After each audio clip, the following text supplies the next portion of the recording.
Morning, folks. Quick video today.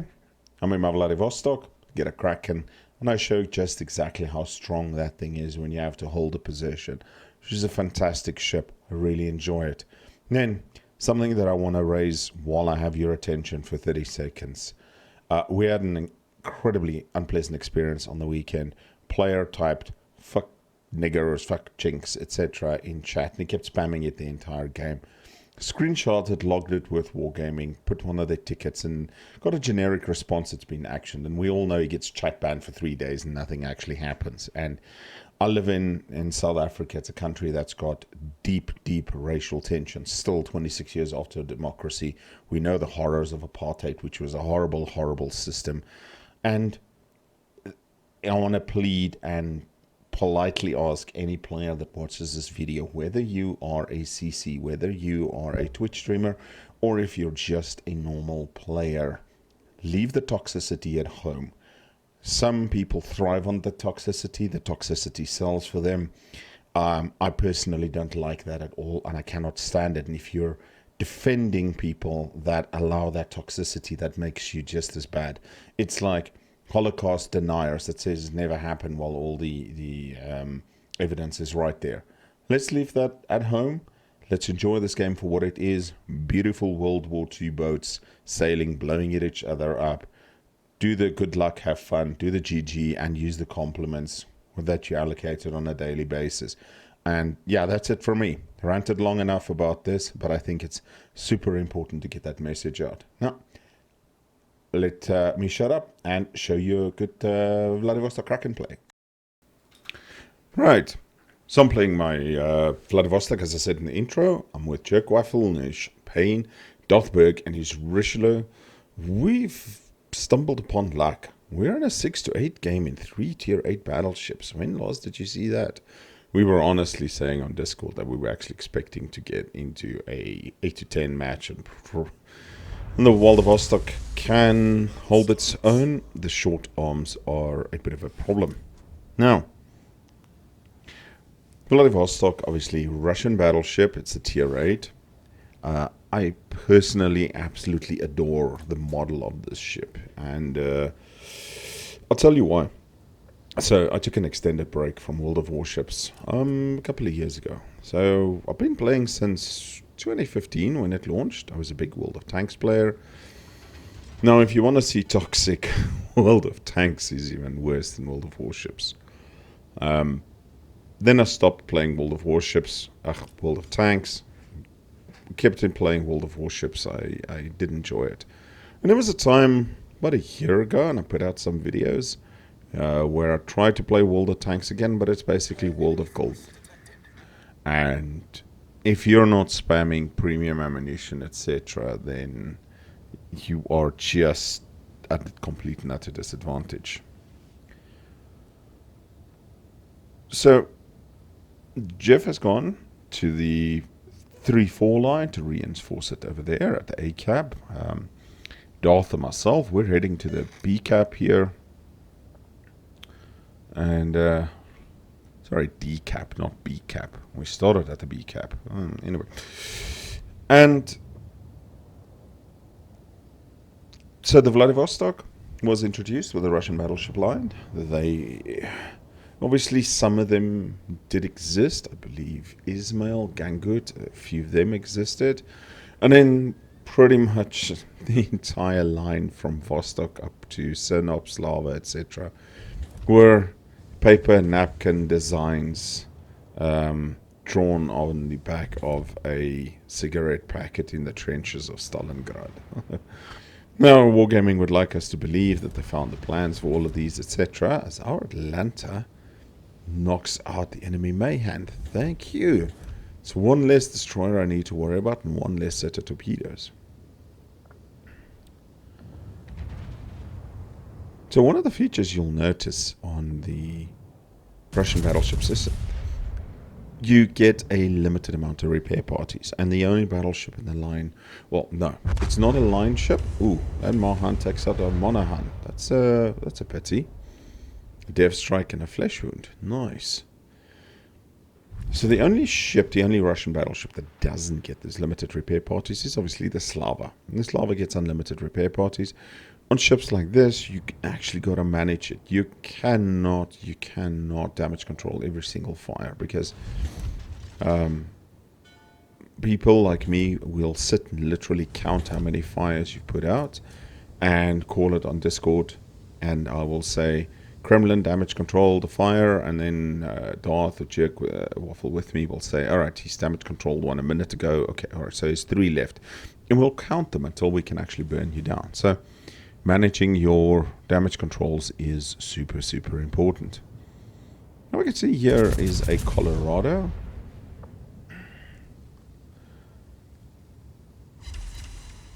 And unfortunately only just about 5,000 damage for over penetrations with him. Now I'm not particularly slowing down, in case you hadn't noticed. I'm going full on. Destroyer on this side has been taken out. We've lost 3 ships, unfortunately, so a push needs to happen on the one side. And Strategy Sunday will resume now after the holidays. Oh, now Massachusetts chunks the Colorado. I aim a little bit too far ahead and I go through over penetrations again.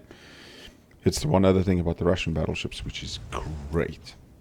Their shell velocities are phenomenal. So if you're used to, for example, playing the North Carolina at tier 8, this will be a bit of an this will take some adapting from you to get used to this. So he's on 3,300 hit points, and I'm actually kind of hoping I can yoink the kill there, and I managed to get it. First kill, Colorado tier 7 battleship. Colorado was a little bit painful to grind through. Wouldn't say impossible, but it's slow, and I'm not a big fan of slow ships. That's why I actually haven't even bothered playing my Kansas, and I don't particularly see myself going through that line anytime soon. That Bismarck takes out our Nuremberg, and we are still 2 ships behind. So Darth has gone wide. There was a Trento there that he actually just wanted to scare off. Some torpedoes coming in, but the Trento has, I think, 53 knot torpedoes. We casually refer to it as sea mines. It's about the same as on the Amalfi, Brindisi, and what is it, Venezia. And there's an ARP Ashigara. ARP Ashigara is a fun ship. So I had the ARP Ashigaras from one of the ARP events many moons ago. I managed to get it. And the ARP Ashigara, I think, was sold along with the ARP Yamato a while ago. So every once in a while, I'll take my ARP Ashigara out and I'll put a Zhao 19-point captain in it and go around hoping to get a decent match. Even in tier 9s, you can still do damage. It's very hard. Tier 7 is... tier 7 ships are in an incredibly bad spot at the moment because of the immediate upgrades that you get from tier 8 and 9 upwards. So if you're in a tier 7 cruiser, like for example the ARP Ashigara or for example the Helena, and you get into a tier 9 match, you don't have the range to be competitive. It is very difficult. The only ships that can be remotely competitive are some of the battleships.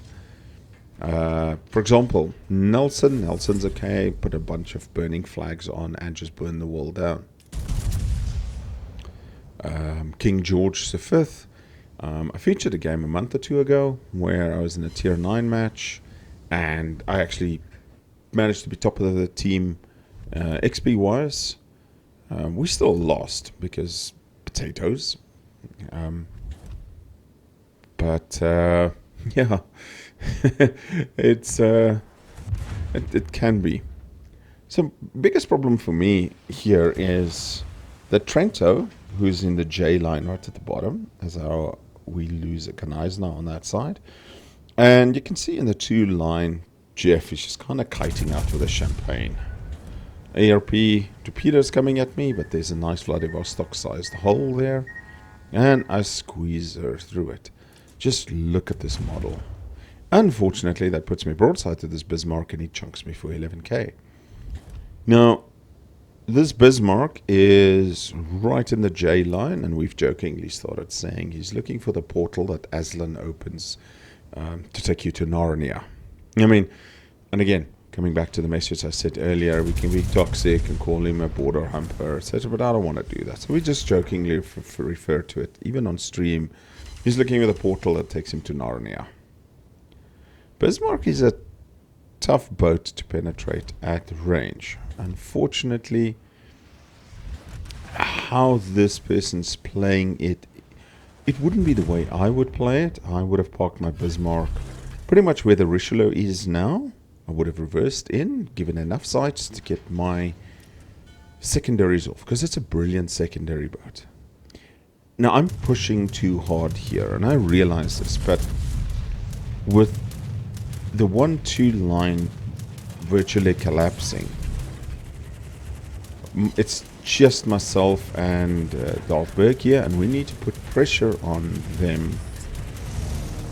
And pressure in two ways. First is they're losing cap points. So we're ahead by a little bit of cap points, but we're behind by 2 ships. So if I can turn C cap here, and it's difficult because I'm a big ship, I'm visible and I'm shooting. So I'm putting pressure because they are losing the cap. Luckily, our Massachusetts kills our Bismarck. Their Bismarck, one of the Bismarcks. And you'll notice there I damage controlled a single fire. And you might be asking me, hey, Fail, why did you do that? Specifically, 2 reasons. The ARP, Ashigara, is now behind an island and cannot set more fires on me. Secondly, the Bismarck has been shooting predominantly AP, so he's not trying to set fires on me either. My damage control, my repair party, will count. You can see it on screen. It's about 15 seconds, and then it'll be ready. So with those 2 things in consideration, yes, I broke my normal rule.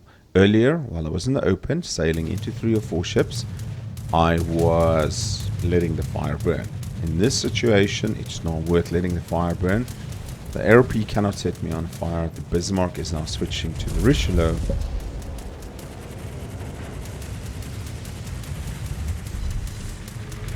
And I managed to chunk another 4,700 off him. Now the Ranger was last spotted in I4, but he's obviously moved way down that I line. And he is trying to, I wouldn't say reset me, but he's trying to do a little damage. I'm not too worried about him. That flood I have to, because... And we see the Bismarck finally go broadside and start getting his secondaries into play. Unfortunately, that costs him 20k, as I get 6 penetrations and 1 overpen. So he's now at 10,000, and he's healing up 11,000, but I got 37,000 damage. And I'm just angling enough that I can ricochet some of the shots, but he is shooting at the Richelieu. And he's very, very low health. Squane manages to kill a North Carolina, and I get my 2nd kill for the match. Now, unfortunately, Richelieu does not have the armor I have. And that ARP Ashigara, he was a good player. He takes out Darth in his Richelieu. You can see they're all clumped up in a 2-3 line, and 2 ships peeled off the push to come and try and reset and get me out of this. The enemy Trento unfortunately takes out our Massachusetts, and there's a Baltimore pushing me, and I've got double fires on me, so that warrants me using a repair party. Now I've got 2 repair parties left and 1 heal left, and there's a lonely torpedo coming from the Ranger. Unfortunately, Baltimore's secondary gets a fire on me, but I managed to kill the Baltimore, and that's my 3rd kill of the match. So there's 4 enemy ships left and 5 of us. They are turning decap, and that's a Trento back there, but we are at 763 points versus a 341. This Amagi has now broken off the push and now needs to come to their base to try and reset. Right with him is that ARP Ashigara. Now, the Amagi is a good ship. I struggled with her a little bit. The turret angles are unfortunately odd. That Amagi unfortunately takes out my Div Major Quaffle in the Champagne. So it is 4 of us versus 3 of them as our Squane manages to torpedo that ARP Ashigara. Now, the Amagi is going to be angled, but he has odd turret layout.